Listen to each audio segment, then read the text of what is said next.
اور اگر نہیں خرید کے دیتے تو یہ ہم دوسرے ملکوں سے اگر منگائیں گے تو ہمیں لیگیج پڑ جائے گا، کرایہ پڑ جائے گا جو ہمیں مہنگا پڑتا ہے، یعنی کہ منافع کم نہیں کرنا ہے انہوں نے۔ تو بات یہ ہے کہ میں یہاں پہ بات یہ کرنا چاہتا ہوں کہ کوئی دوسرا ملک ہوتا کون ہے ہمارے ملک کے معاملات میں دخل دینے والا؟ یہ ہمارے وزیر اعظم کو، اور میں نے جو اپنی ایک پچھلی ویڈیو ریلیز کی تھی 5 بڑے، ان 5 بڑوں کو اس پہ سوچنا چاہیے کہ کوئی دوسرے ملک کی جرت کیا ہے کہ ہمیں ڈکٹیٹ کرے کہ جناب اس کو ریلیف دے دو۔ بے شک وہ، میں کہتا ہوں کہ سعودی عرب کیا امریکہ کیوں نہ ہو، ان کی جرت کیسے ہے کہ وہ ہمارے ملک کے اندر جناب ایک کرپٹ بندے کو دوبارہ مسلط کرنے کے لیے اور کرپٹ بندے کو ادھر لانے کے لیے اور اس کو جناب وہ کرنے کے لیے یہ ہم پہ دباؤ ڈالیں۔ تو میں مقتدر حلقوں سے اور یہ جو 5 بڑے جن کا میں نے ذکر کیا تھا، ان 5 بڑوں سے میں ریکویسٹ کروں گا کہ کسی کے اس پہ کان نہ دھریں۔ یہ ہمارا ملک ہے، 22 کروڑ عوام کا ملک ہے، اور اگر اللہ نہ کرے، خدا نہ کرے، اگر ہمارے ملک پہ کوئی برا وقت آئے تو ہم مسلح افواج کے شانہ بشانہ کھڑے ہیں، اور کوئی بڑی سے بڑی طاقت بھی ہمیں کچھ نہیں کر سکتی۔ اس لیے نہیں کر سکتی کہ ہم اسلام کے نام پر آئے، ہمارا وجود ہی اسلام کے نام سے۔ بات یہ ہے کہ اسلام کی اور رمضان کی بات آ گئی۔ رمضان بھی جیسا کہ آپ کو پتہ ہے کہ آنے والا ہے، تو نواز شریف فیملی کے لیے اور زرداری فیملی کے لیے اور جتنے بھی کرپٹ مافیا ہیں ان کے لیے میں ایک جملہ کہنا چاہتا ہوں، اور ان 5 بڑوں کے لیے بھی وہ جملہ ہے۔ وہ جملہ یہ ہے کہ جیسے آپ کو پتا ہوگا کہ رمضان کے مہینے میں ہر چیز شوق سے کھائی جاتی ہے، جو بھی بنتی ہے، پکوڑے بنتے ہیں، چنا چاٹ بنتا ہے، فروٹ چاٹ بنتا ہے شوق سے، اور پاکستان بھی رمضان میں ہی بنا تھا، 27 رمضان المبارک کو،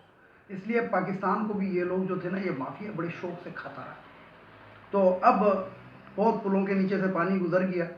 اور یہ جو لوگ کہتے ہیں کہ تبدیلی تبدیلی تبدیلی کیا ہے، تو تبدیلی یہی تبدیلی ہے کہ اب لوگوں کو سمجھ آنا شروع ہو گیا ہے، اور اسی کو تبدیلی کہتے ہیں۔ تو بہرحال یہ میں نے ایک بات پہنچانی تھی اپنے بڑوں تک، جو میں نے جن کا ذکر کیا تھا اپنی ایک ویڈیو میں، کہ پاکستان کے 5 بڑے، کسی قسم کی ان کے ساتھ رعایت نہیں ہونی چاہیے، کسی قسم کی ان کو معافی نہیں ملنی چاہیے، اور اگر انہوں نے کرپشن کی ہے، جو کہ ثابت ہے،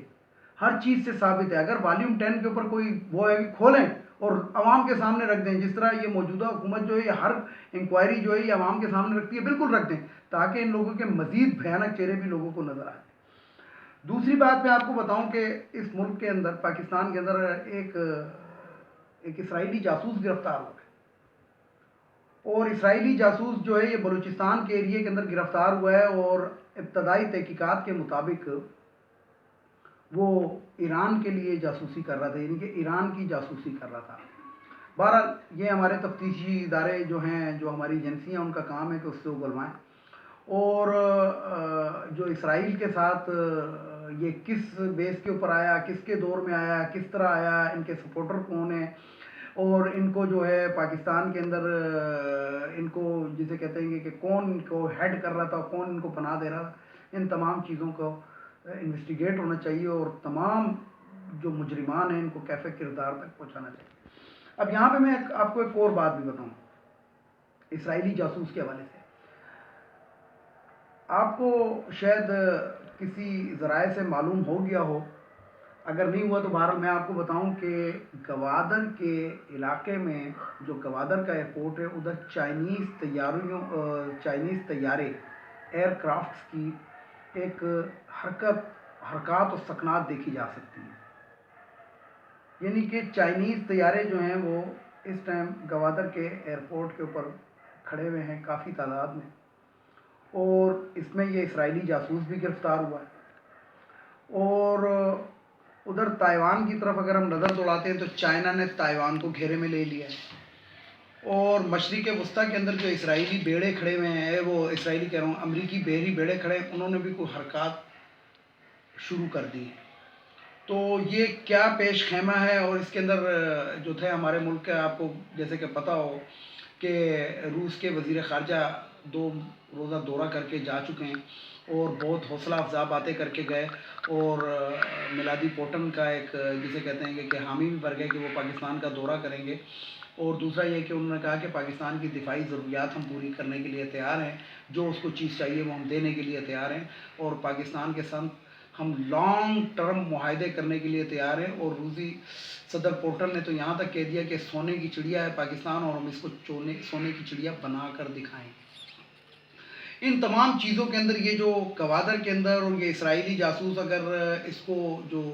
مطلب میری تو ایک ناقص رائے ہے، لیکن جو پاکستان کے ذہین اور فتین ترین لوگ ہیں انشاءاللہ وہ ان تمام چیزوں کی کڑیاں ملا لیں گے، اور جو مجرمان ہوگا، اور جو جسے کہتے ہیں کہ ایک کہتے ہیں نا وہ ایک لفظ استعمال کرتے ہیں کہ پناہ دینے والا، تو اس کو اس تک یہ پہنچنے چاہیے اور ان کو قانون کے شکنجے کے اندر آنا چاہیے۔ اب تیسری بات میں بات کروں گا میں آپ سے جہانگیر خان ترین کی۔ تو آج میرے کافی یاروں دوستوں نے مجھ سے رابطے کیے، اور اس کے اندر کافی جسے کہتے ہیں کہ مشہور و معروف لوگ بھی تھے، تو نام میں بتانا ادھر مناسب نہیں سمجھتا، تو انہوں نے مجھ سے آج جہانگیر ترین کے بارے میں پوچھا کہ یہ کیا ہوگا، یہ جو انہوں نے پاور شو کی ہے۔ لیکن میں آپ کو بتاؤں، اور میں اپنی اس اسٹیٹمنٹ پہ بالکل قائم ہوں جو کل میں نے اپنی ویڈیو میں اور پرسوں اپنی ویڈیو میں دی تھی، کہ کچھ بھی نہیں ہوگا۔ جہانگیر ترین پی ٹی آئی کے رکن تھے، رکن رہیں گے، اختلافات ہو سکتے ہیں اور شدید ترین اختلافات بھی ہو سکتے ہیں، لیکن اس کا یہ مطلب نہیں ہوتا کہ میں اپنا گوشت کاٹ کے کسی کو دے دوں۔ تو جہانگیر ترین جو ہیں یہ پی ٹی آئی کا ایک جسم ہے، اور وہ اپنا گوشت کاٹ کے کبھی بھی کسی اور کے پلڑے میں نہیں ڈالیں گے۔ اور یہاں پہ میں آپ کو ایک اور بات بھی بتاؤں کہ عمران خان کا آج ان کو ذاتی پیغام ایک بندے نے پہنچا دیا ہے، جو وزیر اعظم پاکستان نے ان کو دیا، کہ جناب آپ پی ٹی آئی کے رکن ہیں، اور آپ پی ٹی آئی کے آپ بہت ہی جسے کہتے ہیں کہ وفادار رکن ہیں، تو آپ کسی کی باتوں میں نہیں آئیں، اور اگر آپ کے اوپر کوئی کیس ہے یہ ہے تو آپ کلین چٹ لیں اور دوبارہ آ کے شامل ہو جائیں۔ تو اس میں تو کوئی حرج ہی نہیں ہے۔ لیکن میں معذرت کے ساتھ ایک بات کو بتاؤں، اگر کوئی مجرم ہے، کوئی بھی ہے، بھلے وہ جہانگیر ترین ہے، بھلے وہ شوکت ترین ہے، بھلے وہ کوئی بھی ہے، کوئی بھی اگر مجرم ہے، اس نے پاکستان کو کسی بھی طریقے سے لوٹا ہے، تو واقعی اس کے ساتھ رعایت نہیں ہونی چاہیے، اور عوام کی تو آنکھیں اب کھل جانی چاہیے۔ جو عوام یہ کہتے ہیں کہ جناب یہ احتساب جو ہے یک طرفہ ہو رہا ہے، تو سب سے زیادہ زیر اعتاب اگر آئے ہیں تو وہ تو جہانگیر خان ترین آ رہے ہیں، اور جہانگیر ترین کے اوپر سب سے پہلے ہاتھ ڈالا گیا۔ اس کا مطلب ہے کہ اب صحیح معنوں کے اندر جسے کہتے ہیں کہ اسی کو کہا جاتا ہے کہ ایک ہی صف میں کھڑے ہو گئے محمود و ایاز، نہ کوئی بندہ رہا نہ کوئی بندہ نوا۔ یعنی کہ اگر میرا ایک دوست ہے، یہ آپ کو معلوم ہے کہ پاکستان میں پی ٹی آئی کی حکومت بنانے میں جہانگیر ترین کا ایک کردار ہے، افسانوی کردار نہیں ہے، کوئی کردار ہے، ایک حقیقت ہے، اس حقیقت سے کوئی بھی رخ نہیں موڑ سکتا۔ اور جہانگیر ترین اس وقت جو ہے کبھی بھی پی ٹی آئی کو دغا نہیں دیں گے، بلکہ بات یہ ہے گی کہ اگر ان کے اوپر کرپشن کے جھوٹے مقدمات ہیں تو ان کو انشاءاللہ عدالتیں کلین چٹ دیں گی، اور اگر کلین چٹ دیں گی تو پھر کوئی مسئلہ ہی نہیں ہے، اور اگر انہوں نے کوئی غلطی ہوئی بھی ہے تو اس کا جو بھی جرمانہ ہوتا ہے، جو سزا ہوتی ہے، سزا اور جزا تو دونوں ہیں گی عدالتوں کے اندر، تو جو ان کا وہ ہوگا وہ پورا ہو جائے، اس پہ کوئی حرج نہیں ہے۔ بات یہ ہے کہ یہاں پہ میں آپ کو ایک بات بتاؤں کہ حضرت علی کرم اللہ وجہ جو تھے، وہ اس وقت خلیفہ نہیں تھے، تو جو خلیفہ تھے پاکستان اس کے عالم اسلام کے، تو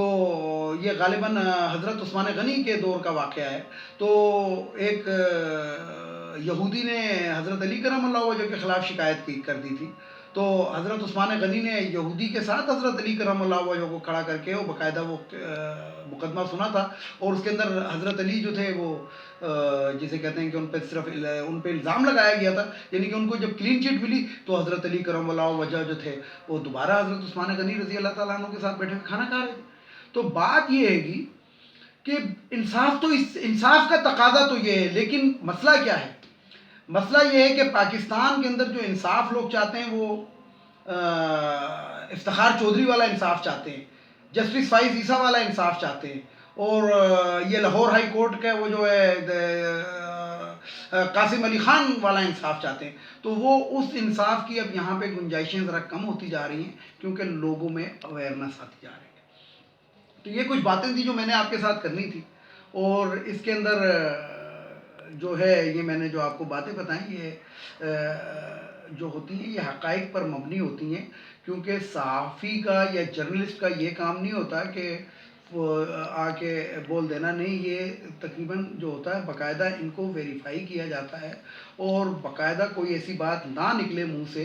کہ جو ان سیٹسفیکٹری ہو، تو اس کی گنجائش جو ہوتی ہے کم از کم میں تو نہیں چھوڑتا، باقی کا میں کچھ نہیں کہہ سکتا ہوں، لیکن میں اس چیز کو نہیں چھوڑتا، میں 10 دفعہ اپنے ذرائع سے معلوم کرتا ہوں، اور میرے بڑے جو بھی میرے ذرائع ہیں وہ میں اس کو کنفرم کرنے کے بعد بات کرتا ہوں۔ تو بہرحال بات یہ ہے کہ عمران خان صاحب کا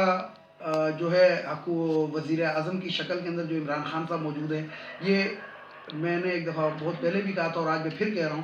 کہ یہ پاکستان کی تاریخ کا طاقتور ترین وزیر اعظم ہے۔ ویڈیو کو لائک کریں، شیئر کریں، سبسکرائب کریں، بیل آئیکن کے بٹن کو ضرور دبائیں تاکہ میری نیکسٹ ویڈیو آپ کو مل سکے۔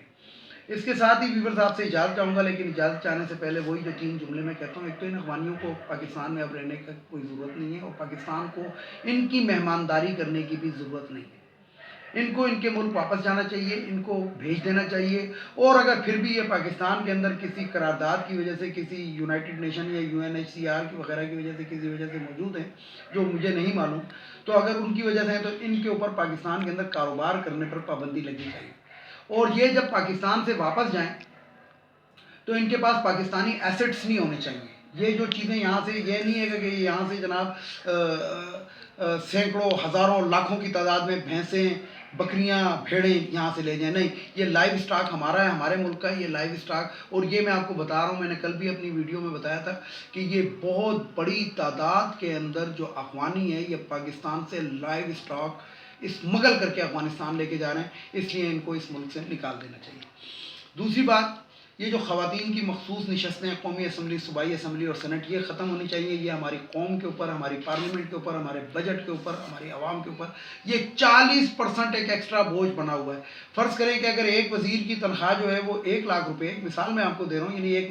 پارلیمنٹ کے ممبر کی ویسے تو لاکھوں میں ہے، لیکن اگر 1 لاکھ ہے تو اگر 100 وزیر ہیں، 100 پارلیمنٹ کے ممبر ہیں، تو 40 خواتین مفت میں، یعنی کہ 40 لاکھ ایکسٹرا ہمارے سے چلا جاتا ہے، تو یہ ختم ہونی چاہیے۔ اور تیسری بات وہی کہ باؤ جی کب آؤ گے، یہ جو منتیں کر رہے ہو، لوگوں کے بوٹ چاٹ رہے ہو، جرابیں سونگ رہے ہو، اور کیا کیا کر رہے ہو، تو خدا کے لیے باعزت طریقے سے واپس آ جاؤ، اور واپس آ کے اپنے مقدمات کا سامنا کرو۔ اگر تم کلین ہو، نہیں تو کم از کم لاہور ہائی کورٹ سے ہی آ کے اسٹے آرڈر ہی لے کے اپنے آپ کو بری کرا لو، اگر اور کچھ نہیں کر سکتے ہو تو۔ اس کے ساتھ ہی ویورز اجازت چاہوں گا تمام دیکھنے والے، سننے والوں کو، خدا حافظ، اور آخر میں وہی نعرہ، پاکستان زندہ باد، پاک فوج پائندہ باد۔